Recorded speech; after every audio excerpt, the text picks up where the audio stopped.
the smell of warm dust off the back of a television set, the crackle of a record finding its groove, a telephone receiver so heavy you could drive a nail with it. If you grew up in America between the 50s and the 80s, your living room was full of things you will never see in a home again. And today, you and I are going to walk through that room together, slowly, one corner at a time, until we found every last one of them. But stay with me right to the end, because the very last thing we'll find, sitting quietly on grandmother's end table, is an object almost nobody under 40 can even name today. It looks like a useless old toy. It was, in fact, virtual reality, about 50 years before anyone coined the word. I'll show you when we get there. So settle in. Picture the room you grew up in, the real one. The carpet, the light coming through the curtains, the spot on the couch that was always yours. Ready? Let's walk in. We start where everyone started, the television. Right in the center of the room, like an altar, the console television. This was not a screen you hung on a wall. This was a set that weighed as much as a refrigerator, wrapped in a wooden cabinet on little legs, sitting on the floor like a proud piece of furniture. The wood was the point. The screen was almost an afterthought. Be honest, you remember thumping the side of it to clear up the picture, don't you? And turning the big mechanical knob, ka-chunk, through all 12 channels, and the little white dot that hung in the middle of the dark screen for a second after you shut it off, like the TV was blinking goodnight. Your mother dusted it like an heirloom. You stood the family photos right on top of it. And when it finally died, after 15 loyal years, you didn't haul it to the curb. You kept the cabinet, because how do you throw out something that beautiful? And pulled up in front of it, do you remember the TV trays? Those flimsy folding tables on a thin metal stand, painted with a gold floral pattern or a little autumn forest scene that lived nested together in a rack in the corner. On the special nights you were allowed to eat in front of the television, a frozen Salisbury steak dinner in its little compartments, the evening news just coming on, you'd unfold one and balance your whole supper on a surface the size of a magazine. It felt like an occasion every single time. Now look just to the right of the TV, the bookshelf. And on that shelf stood the single most impressive, most expensive, least used object in the entire house, the full set of encyclopedias. A whole row of matching volumes, A through Z, gold lettering down every spine. Bought one volume at a time, sometimes from a traveling salesman who knocked on the door, sometimes a new letter each week down at the grocery store. When you had a school report, this was the entire internet. You pulled down the right letter, spread it open on the floor, and copied it out longhand. And you trusted every single word completely. And right beside it, do you remember the dictionary? That enormous book, thick as a brick, that nobody ever actually opened, except the one time a year you needed to settle an argument at the dinner table. It just sat there, looking serious, making the whole family seem a little smarter than it was. Keep panning right, to the corner, the Curio Cabinet. Every single one of us had that one piece of furniture we were absolutely forbidden to touch. And it glowed.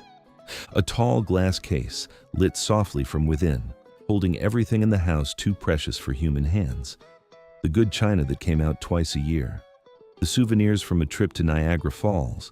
The little porcelain shepherd girl that no child in the entire history of the family was ever once allowed to so much as breathe on. You pressed your nose right up to the glass and you looked. You did not touch. It was a tiny museum of everything your family had quietly decided was beautiful.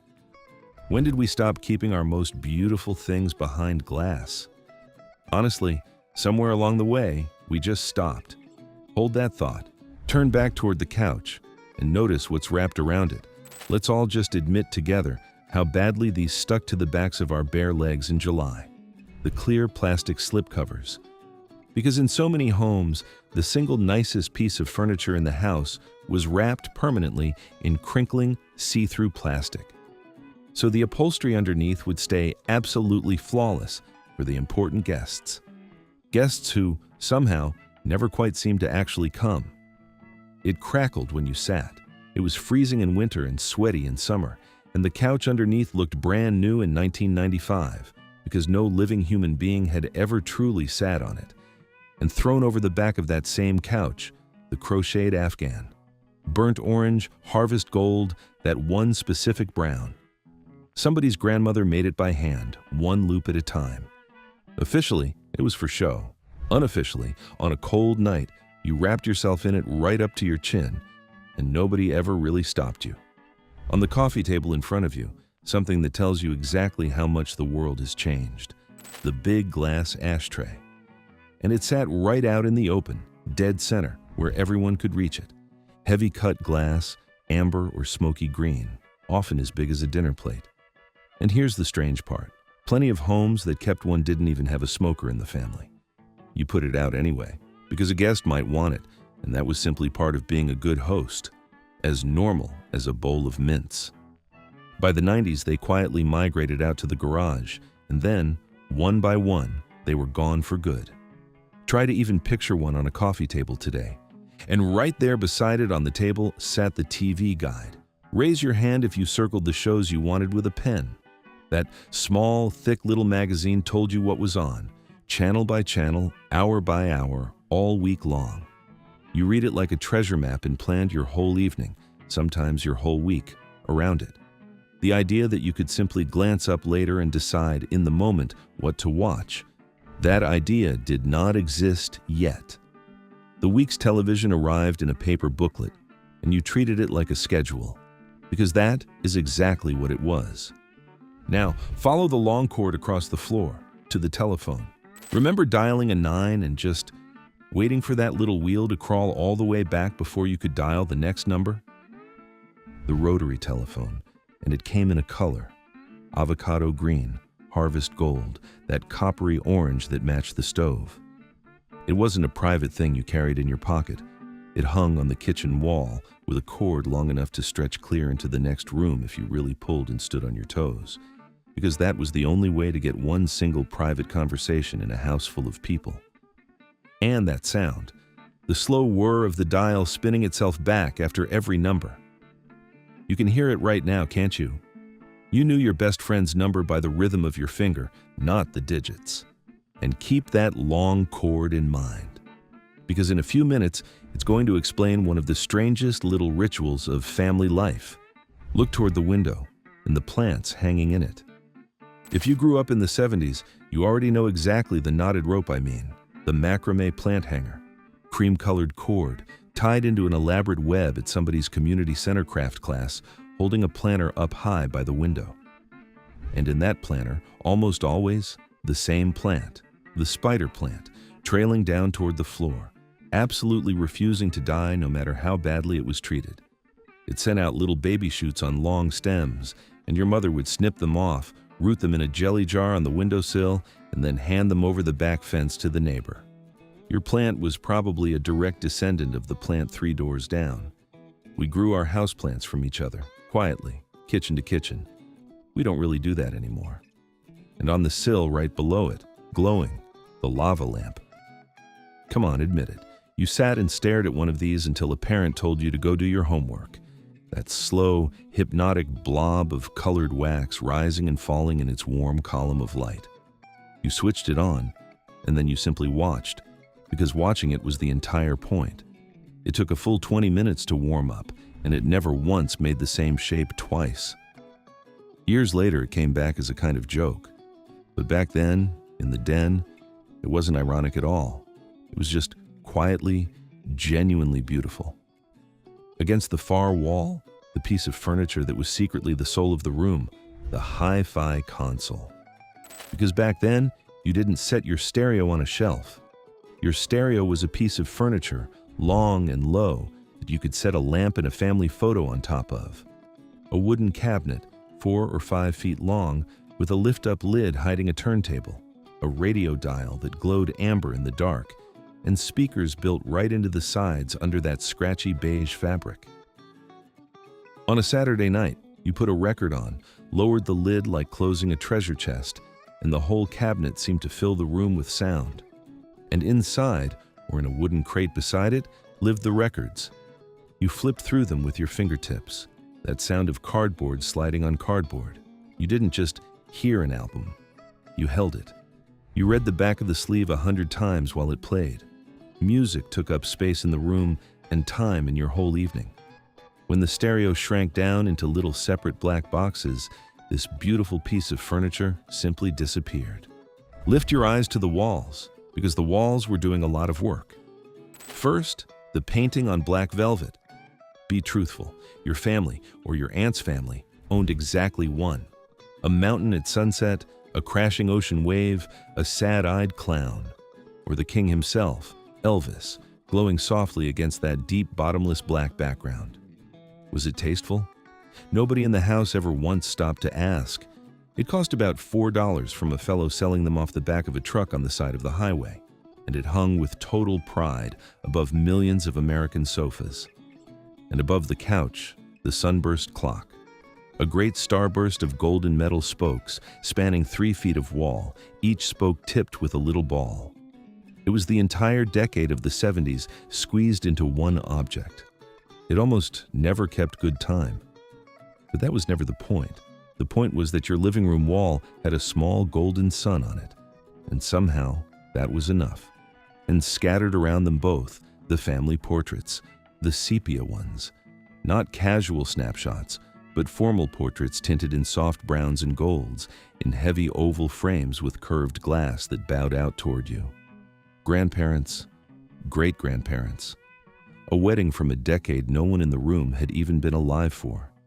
You might not have known half their names, but they watched over the whole room, and they quietly reminded you that you came from somewhere, that you came from someone. Now, remember that long phone cord I asked you to hold on to? Here's why it mattered. Look back at the top of the television, the rabbit ears, 2 telescoping metal rods that you'd extend, and angle and bend in a slow, almost sacred ritual to chase the snowy static off the picture. You'd wrap the tips in tin foil. You'd turn them a 1/4 inch and freeze. And here's the part nobody under 40 believes. Sometimes the only way to get a clear picture was to become the antenna yourself. You'd stand there, one hand gripping the rod, your whole body frozen perfectly still, holding the signal steady for the entire family, while you, personally, missed the whole show. And you did it gladly. The cord stretched down the hall, the standing still for everyone else. Back then, in 100 small ways, we held things in place for each other. That was just what you did. Almost done, but look down at the doorway behind us. Where a real door should have been, there hung the beads. Long strands of wooden or plastic beads swaying in the doorway that clattered softly every single time anyone walked through. They never once gave a living soul a moment of actual privacy. They divided the den from the hall, the grown-up world from the kid world, with nothing but color and sound. You pushed through them 1,000 times without a second thought. And that gentle wooden clatter is a sound you almost certainly haven't heard in 30 years, until right now, when you imagined it. Funny how the sound came back faster than the picture, isn't it? And now, the one I promised you at the very start. Come back with me to grandmother's end table. Because sitting right there, the whole time, was the strangest, most wonderful object in the entire room, and the one almost nobody under 40 can name today. It was a little handled viewer, made of wood or plastic, with a slot in the front. The stereoscope. You slid in a stiff card printed with 2 nearly identical photographs side by side. You lifted the whole thing toward the window light, and you looked through the 2 lenses, and the flat picture suddenly stood up. In 3 full dimensions, a waterfall with real breathtaking depth, a street in a city on the far side of the world that you felt you could simply step into. Now, think about that. Long before any screen, before any headset, before anyone had ever dreamed up the word, this is how an ordinary American family experienced virtual reality, not in a lab, in the living room. Passing a little wooden viewer hand to hand around the room on a slow Sunday afternoon, each person gasping a little as the world stood up in front of their eyes. That's what it was for. A 100-year-old VR headset, sitting quietly beside grandmother's lamp, and most people under 40 have never once held one. So that's our room. We walked all the way through it together, and now it's quiet again. Now I want to hear about yours. Which one stopped you cold? The velvet Elvis your family actually owned? The phone cord stretched down the hall, the little wooden viewer you'd completely forgotten until just now. Tell me down in the comments, and tell me the one thing your living room had that we didn't name, because I read them, and I'm building the next room from your memories. If this brought even a little of it back, subscribe and come sit with us again. Next time, we walk through the old American kitchen, and there's one drawer in there that every single one of us had, and nobody could ever close all the way. We'll leave the light on for you.